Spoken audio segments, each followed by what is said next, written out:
తిరిగి BCN news కి స్వాగతం. నెల్లూరు జిల్లా గూడూరు పట్టణంలోని ఎమ్మెల్యే క్యాంపు కార్యాలయంలో దివిపాలెం, గాంధీనగర్, చవటపాలెం ప్రాంతాలకు చెందిన సొంత స్థలం ఉండి ఇల్లు కట్టుకునేందుకు నమోదు చేసుకున్న 50 మందికి పొజిషన్ సర్టిఫికెట్లు ఎమ్మెల్యే సునీల్ కుమార్ అందజేశారు. ఈ సందర్భంగా ఎమ్మెల్యే మాట్లాడుతూ స్థలం ఉండి ఇల్లు కట్టుకోవాలనే వాళ్లకు ప్రభుత్వం ఆర్థిక సహాయం అందిస్తుందని తెలియజేశారు. ఈ కార్యక్రమంలో నాయకులు బిల్లు చెంచురామయ్య, శ్రీనివాసులు, వెంకటేశ్వరరావు, పెంచలయ్య, సురేంద్ర, నాగరాజు, వెంకటేశ్వర రెడ్డి తదితరులు పాల్గొన్నారు. అంటే ఒక 5 సంవత్సరాల ముందు నేను ఎమ్మెల్యేగా ఫస్ట్ టైం దేవుళ్ళు గెలిచే అప్పట్లో గెలిచిన తర్వాత అప్పుడు ఇల్లు వచ్చాయి చాలా మందికి. అవన్నీ కూడా నారా చంద్రబాబు నాయుడు గారు ఇచ్చిన ఇళ్ళని ఒకసారి గుర్తు చేస్తున్నాం. మేము వేదిక ముందు నాయకు 100 చెప్పినా మీకు ఇచ్చే చంద్రబాబు నాయుడు గారే. చంద్రబాబు నాయుడు గారే లేకపోతే మీకు ఎవరికి ఇల్లు వచ్చేది కాదు, పోయిన సైడ్ వచ్చేది కాదు. గుర్తుపెట్టుకోండి. రేపు నేను ఇప్పించానమ్మా నాకు ఓటు వేయండి అంటే ఇవ్వకండి. మీకు ఇచ్చిన చంద్రబాబు నాయుడు గారు ఆయన ఎవరికి చెప్తారు ఓటు వేయండి. ఎందుకంటే 2 లక్షలు పెట్టి ఇల్లు ఇస్తున్నాడంటే పేదవాడికి. అంతకుముందు ఎవరు ఇలా గతంలో ఇచ్చింది నందమూరి తారక రామారావు గారు పేదవాడికి ఇల్లు కావాలని, తర్వాత చంద్రబాబు నాయుడు గారు. అంతేగాని ఈ మధ్యలో మన వైఎస్ఆర్సీపీ గవర్నమెంట్ ఇచ్చినమ్మా మీరు చూసుంటారు ఎంతగా ఇల్లు ఇచ్చారో చూశారు కదా, ఎంత ఇల్లు ఉన్నాయా. దాంట్లో ఎవరన్నా అసలుకి భార్యాభర్త బిడ్డ ఒక బిడ్డ బయలు అయితే బయట నాల్చిందే భార్యాభర్త, లేకపోతే వాళ్ళ లోపల పోతే తల్లిదండ్రులు బయట నాల్చిందే. ఆ పరిస్థితి కట్టించారు. అంత నాసిరకంగా కట్టించినటువంటి కార్యక్రమం మనం ఉండే ఇంతకుముందు మీరు చూసింటారు. అర్బన్లో బ్రహ్మాండ అపార్ట్మెంట్ కట్టించాం. అయితే కట్టించినా కానీ చాలామంది దాంట్లో చేరేదానికి విముక్తి చూపడం లే. ఎందుకంటే నారాయణ గారు కష్టపడి మంచి టెక్నాలజీతో బ్రహ్మాండ అపార్ట్మెంట్ కట్టించినా కానీ మనవాడికి అది ఒక ఇండివిజువల్ ఇల్లు కావాలా. దానివల్ల ఉపయోగం ఇప్పుడు ఇచ్చారు. మన పోయిన సంవత్సరం కట్టారా? ఒక్కరు కట్టుకున్నారా చెప్పండి? వాళ్ళే స్లాబులు వేసి మొత్తం పైన దింపేశారు. వర్షం వస్తే మొత్తం పడిపోయేటువంటి కార్యక్రమం. కానీ ఇప్పుడు మళ్ళీ తెలుగుదేశం పార్టీ మీ అందరి దయ వల్ల పైన మోడీ గారు, ఇక్కడ చంద్రబాబు నాయుడు గారు, పవన్ కళ్యాణ్ గారు, లోకేష్ బాబు గారు, ఇక్కడ మీ అందరి దయ వల్ల నేను కూడా గెలిచా. మళ్ళీ గెలిచిన తర్వాత ఇల్లు ఇస్తాం అని చెప్తూ వస్తున్నాం. ఇప్పుడు ఆల్రెడీ పాత మన గవర్నమెంట్లో కట్టి డబ్బులు రాకున్నటువంటి ఇళ్ళందరూ కూడా డబ్బులు ఈరోజు బ్యాంకులో పడుతున్న విషయాన్ని కూడా సార్ మీకు గుర్తు చేస్తున్నాం.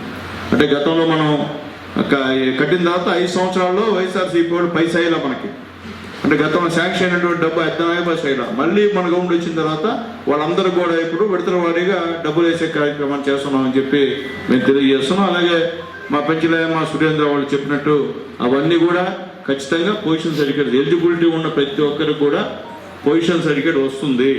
ముందు వాళ్ళకి ఇవ్వాలి. మాకు లేదు, దాని గురించి నిరుత్సాహపడాల్సిన అవసరం లేదు. అట్లాగే ఒకరికి ఒక పట్టా ఉండి ఇంకో పట్టా అప్లై చేసే మాత్రం రాదు. ఎందుకంటే మనిషికి ఒక పట్టే, ఒక ఇల్లే. 2-3 ఇల్లు 2-3 పట్టాలు చేయాలంటే కుదిరే పని కాదు.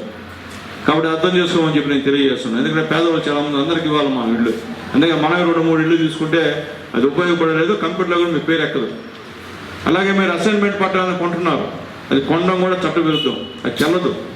ఎందుకంటే ఈ గాంధీనగర్, దీపావళి ఇవన్నీ కూడా మొత్తం దొంగ పట్టాలే. మీరు ఎవరైనా మీరు కొనుక్కోవద్దని చెప్పి తెలియజేస్తున్నా. అన్ని దొంగ పట్టాలే. ఎవరు పేరు మీదనో మీకు పట్టాలు లేరు, ఏదో స్టాంప్ పేపర్ల మీద మీకు రాయిస్తారు. మీరు అదే పట్టాలనుకొని మీరు డబ్బులు ఇచ్చి 1 లక్ష, 5 లక్షలు, 10 లక్షలు ఇచ్చి కొనేస్తారు. అది బయట చూపిస్తే అది మీకు వచ్చే పరిస్థితి కాదు. పేదవాళ్ళని మోసం చేసే గ్యాంగ్ ఒకటి ఉండింది. మేము వచ్చిన తర్వాత తగ్గించాం. మళ్ళీ 5 సంవత్సరాల గ్యాంగ్ ఎక్కువైపోయింది. ఇప్పుడు కూడా అక్కడక్కడ ఉంది. దాన్ని గురించి మీరు అందరూ ఆలోచించుకోండి. అలాంటి మాత్రం కొనొద్దు దయచేసి. కొంటే ఇబ్బందికర పరిణామాలు. పేదవాళ్ళు మనం చేస్తామమ్మా, 1 లక్ష, 2 లక్షలు చేసి దొంగ పట్టాలనుకొని ఆడ భూమి మీద అదే పట్టా 5 మంది కమ్మేస్తుంటాడు. ఏలూరు జిల్లా గుండుగోలులోని శ్రీదేవి భూదేవి సమేత శ్రీ వెంకటేశ్వర స్వామి ఆలయంలో తిరుమల తిరుపతి దేవస్థానం అన్నమయ్య ప్రాజెక్టు కళాకారుల బృందం నిర్వహించిన సంగీత విభావరి కార్యక్రమం భక్తులను విశేషంగా ఆకట్టుకుంది. 2 రోజులుగా సాగిన కార్యక్రమంలో కళాకారులు అన్నమయ్య సంకీర్తనలు ఆలపిస్తూ ఆధ్యాత్మిక వాతావరణం సృష్టించారు. ఈ కార్యక్రమంలో ఆలయ అర్చకులు మంగపతి ఆచార్యులు, కమిటీ నిర్వాహకులు వాగ్వాల మీనాకుమారి, అచ్యుత రామారావు, భక్తులు పాల్గొన్నారు.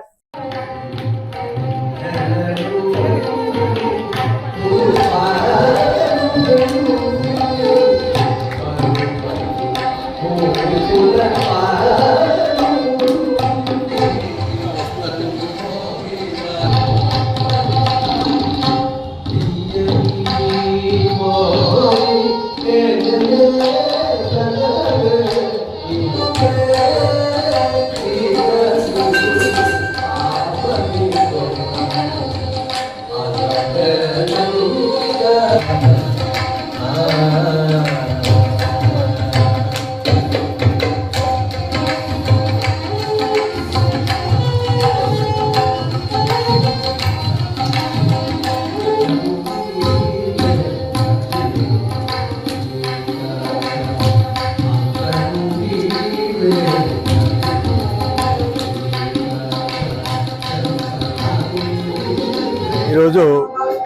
గత 2 రోజుల నుంచి తిరుమల తిరుపతి దేవస్థానం నుంచి వచ్చిన అన్నమయ్య ప్రాజెక్టు కళాకారులు శ్రీ పి చెన్న గారి సారథ్యంలో అద్భుతమైన ఈ 2 రోజుల నుంచి శ్రీదేవి భూదేవి సమేత శ్రీ వెంకటేశ్వర స్వామి దేవస్థానం గుండుగోలలో ఈ అద్భుతమైన దైవిక కార్యక్రమం జరుగుతుంది.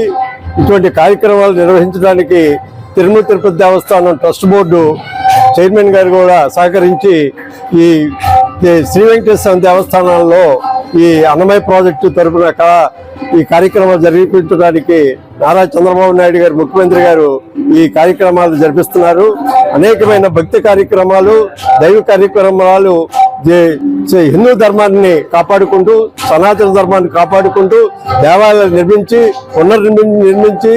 పురాతన దేవాలయాలు అభివృద్ధి చెందించి చంద్రబాబు నాయుడు గారి నాయకత్వంలో ఈ రాష్ట్రం, పవన్ కళ్యాణ్ గారి నాయకత్వంలో ఈ రాష్ట్రం సర్వతోముఖ అభివృద్ధి చెందాలని, ఈ దైవ కార్యక్రమాలు భారీ ఎత్తున జరగాలని మేము ఆకాంక్షిస్తున్నాము.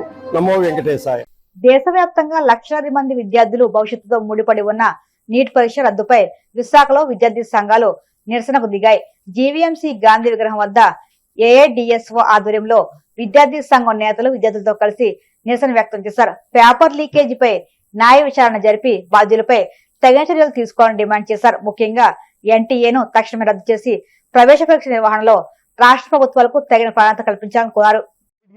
All India Democratic Students Organisation AIDSO ఆధ్వర్యంలో సెంట్రల్ కౌన్సిల్ ఈ రోజు నుంచి కూడా వారం రోజుల పాటు దేశవ్యాప్తంగా కూడా నిరసన దినాలుగా ప్రకటించడం జరిగింది. ఏదైతే నీట్ పేపర్ లీకేజీ ఉందో దీనికి వ్యతిరేకంగా దేశవ్యాప్తంగా కూడా నిరసన చేపడుతున్నాం.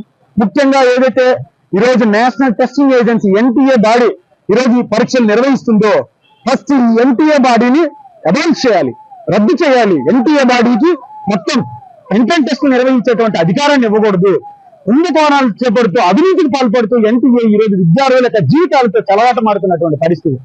మరో పక్క ఏదైతే ఈ రోజు సెంట్రలైజేషన్ చేస్తున్నారో ఎగ్జామ్ ఎంట్రన్స్ కానీ అధికారాలు కానీ వీటిని మేము అస్సలు యాక్సెప్ట్ చేయడం లేదు.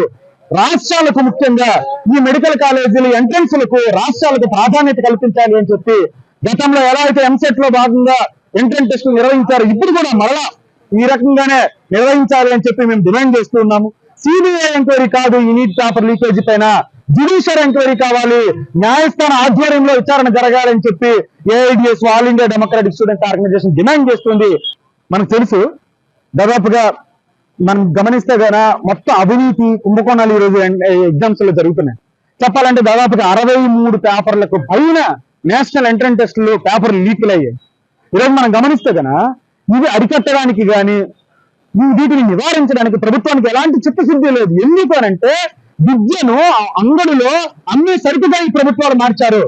విద్యను ఏదైతే ఒక చొక్కాను ఎలా అయితే కొనుక్కుంటామో అవసరమైన వస్తువుగా ఆ రకంగా కొనుక్కుంటే అమ్ముకునే వస్తువుగా మార్చారు. కాబట్టి ఎలాంటి చిత్తశుద్ధి ఉంటుంది ప్రభుత్వాలకు? వీటిని సరైనటువంటి పద్ధతిలో నిర్వహించాలంటే ప్రభుత్వమే దీనిలో ఎంటర్ అయ్యి ప్రభుత్వమే పారదర్శకత్వంగా ప్రత్యక్షంగా ఈ పరీక్షలు నిర్వహించాలి. ఎలాంటి సపరేట్ బాడీలకి వీటిని అప్పచెప్పడానికి వీలు లేదు. ఎప్పుడైతే ఈ రకంగా ప్రభుత్వమే రంగంలోకి దిగి ప్రత్యక్షంగా పారదర్శకంగా ఈ యొక్క పరీక్షలు చేపడుతుందో, ఎంట్రన్స్ టెస్టులు చేపడుతుందో అప్పుడు మాత్రమే ఇలాంటి పేపర్ లీకేజీ ఘటనలకు మనం చెక్ పెట్టగలుగుతాము. అది మాత్రమే పరిష్కార మార్గం. తిరుమల శ్రీవారిని పలువురు సినీ ప్రముఖులు దర్శించుకున్నారు. విఐపి విరామ దర్శన సమయంలో ప్రముఖ నటుడు తనీష్, జీవిత రాజశేఖర్ కుటుంబం వేర్వేరుగా స్వామివారి సేవలో పాల్గొని మొక్కులు చెల్లించుకున్నారు. దర్శనాంతరం వీరికి రంగనాయకుల మండపంలో వేద పండితులు వేదాశ్రవచనం అందించగా అలగ స్వామివారి తీర్థప్రసాదాలు అందజేసి పట్టు వసంతం సత్కరించారు. నా బ్రదర్ కూతురు పెళ్లి అయ్యిందండి. ఆ పెళ్లి కోసం దేవుడు ఆశీర్వాదం తీసుకోవడానికి వచ్చాము. దర్శనం అయింది, వెళ్ళిపోతున్నాము.